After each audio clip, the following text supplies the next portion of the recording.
We have won the Great War. Now we will win the last war.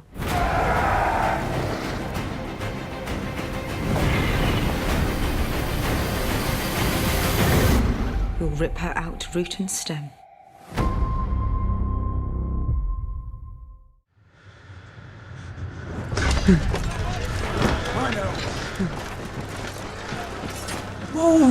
We've been building towards this for so long now. You think back to the very beginning of the very first episode, and it's Beyond the Wall where the White Walkers are stalking a group of rangers. So this is the culmination of one of the key storylines in the whole show.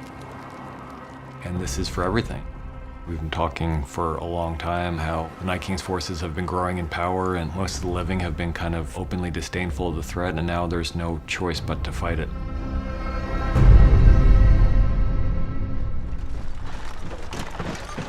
I really love the way the first 10 minutes or so plays out because there's so much tension before there's any encounter with the enemy. You know, as much as they try to conceal it, people are terrified because this is death coming for them. You know, so much of it is just kind of, on one hand, setting the mood for the episode, and the other hand, showing us where these characters are going to be. The entire episode takes place in Winterfell, and you have 19 or 20 characters all involved in a very chaotic situation that needs many, many locations to service it. Because it's such a long battle in this episode, it's important that we feel the ebb and flow. And so there are moments when you think things are going a little bit better for the living. Tell them to lift their swords.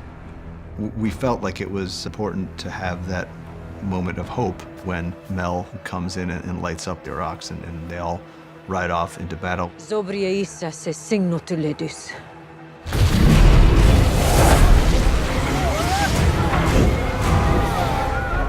We wanted our characters to feel like maybe this is all going to work out. Maybe things are all going to be okay. We've seen how devastating a Dothraki charge can be just with their regular swords, and now when they're galloping into combat with flaming Araks, it's what could possibly stand against that? What they see is just the end of the Dothraki, essentially. They have a plan, and it's important to wait for the Night King to reveal himself and then have two dragons against one dragon and a really good chance of defeating him. One thing that they couldn't have foreseen was Dany's reaction to seeing the Dothraki decimated. Jon is the person who wants to stick to the plan, but the Dothraki aren't Jon's. They're not loyal to Jon, they're loyal to Dany. And I think that Dany can't bring herself to just watch them die, and so the plan starts to fall apart the second she gets on her dragon, so he does too, and then we take it from there.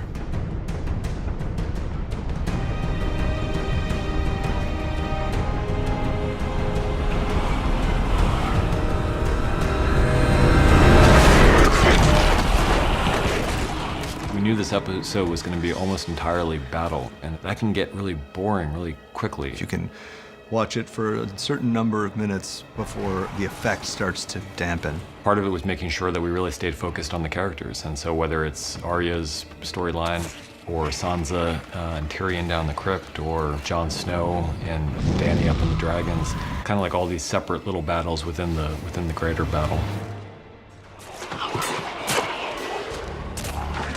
Lyanna Mormont was supposed to be a one-scene character, and then we met Bella Ramsey, and we realized that we would not be doing our jobs if we kept her as a one-scene character.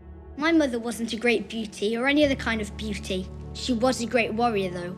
She died fighting for your brother, Rob. We knew that you can't give a big death to everybody who dies in this battle, because which would have been too much. But there also, if she were to die, there was no way to not make a moment of it. So that's where the zombie giant comes in.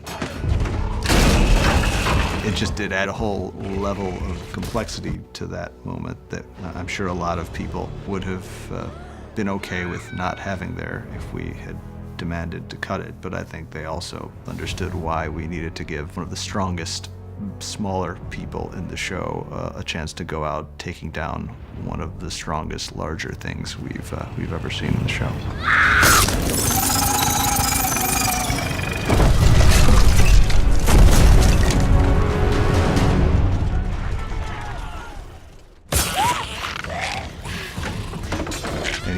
situation where people are fighting, Arya needs to play a central role because she's one of the best at it and she's one of the most fun to watch doing it. Even for Arya, she can't take on a horde of whites by herself, and especially when her head gets smacked, she's no longer at 100%. It's just about survival at that point. Otherwise, she's completely unstoppable and she never loses her cool, and that's amazing, and it's a lot of fun to watch, but it's one note. So we decided that almost rewinding the clock on who Arya Stark is to back before she became the sort of magical figure that she's become would really be interesting. It would also give us a chance to change up the nature of the story we were telling. We talked about Winterfell as kind of the home for the show, and one of the things that always struck us as a horrific aspect of this is that these hallways and rooms where we spend a lot of good times and quiet times with characters that we care about has now become a horror set because it's been invaded by undead soldiers. Before that point, there's sort of an agoraphobia to the whole thing where you're in this giant, wide open space, and everywhere you look, there's something that could be coming to kill you. But once you get inside Winterfell, everything contracts and the walls literally start to close in around you, and something is there in the dark with you, but you don't know exactly where it is. And we thought that the pace change and the tonal change, it was really important to have that in this episode. Otherwise, the episode would start to feel monotonous. Dracarys. We thought it was important that whatever the plan was, that it would not just work out, because that would be kind of dull. While there's no reason to know for certain that the fire wouldn't kill or destroy the Night King, there's also no particular reason to believe that it would. And then a few moments after this happens, the Night King brings them a whole new, larger undead problem by taking all of their own who have been killed in the course of this battle and turning them into the enemy.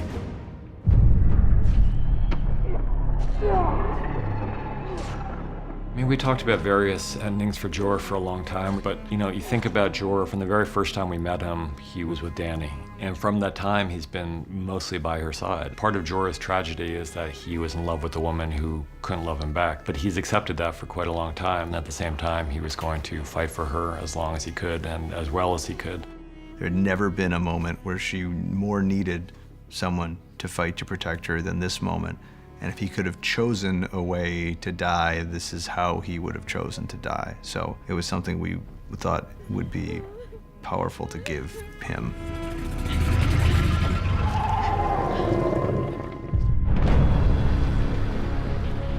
The reason the gods was chosen is because it's such a source of power for those who believe in the old gods, and for Bran in particular. So we know that the Weirwood Tree and the Three-Eyed Raven have a very deep connection. That was always the location where Bran was going to be waiting for the Night King. I just want you to know the things I did. Everything you did brought you where you are now. Where you belong. Home. It's not like the show is entirely about people redeeming themselves and then it's all over. But if the canvas is big enough, there are spaces for those redemptive moments. I think what was really important for Theon at the end was hearing that thank you from Bran, because Bran knows what's going to happen. Theon.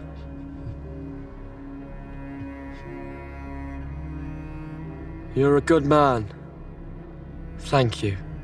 He knows he's dead. He knows he's not going to be able to kill the Night King. But I think what's really heroic about his action is that we're all going to die, and we know we're not going to be able to defeat death at the end. But it's how you face those final moments, and he chooses to run straight at it. And I think he dies in a way that makes us really proud of him and the journey he's gone through.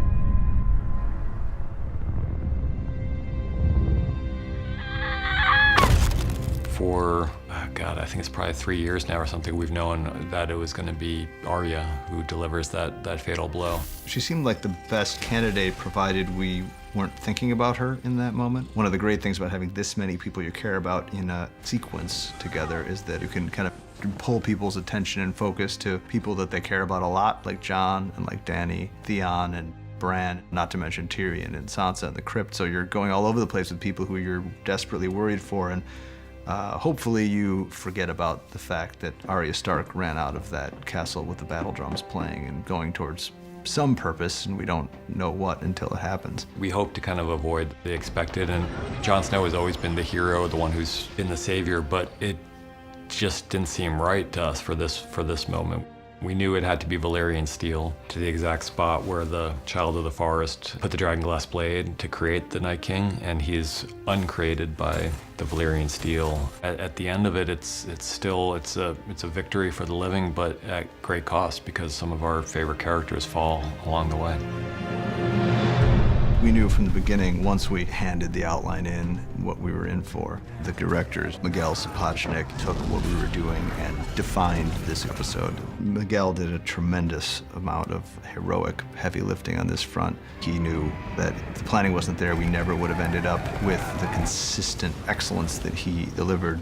It is to their immense credit that not only that they endured it, but that they did such a great job the whole time they were there. It's a real testament to the entire Belfast crew who gave us something that no amount of money could ever buy.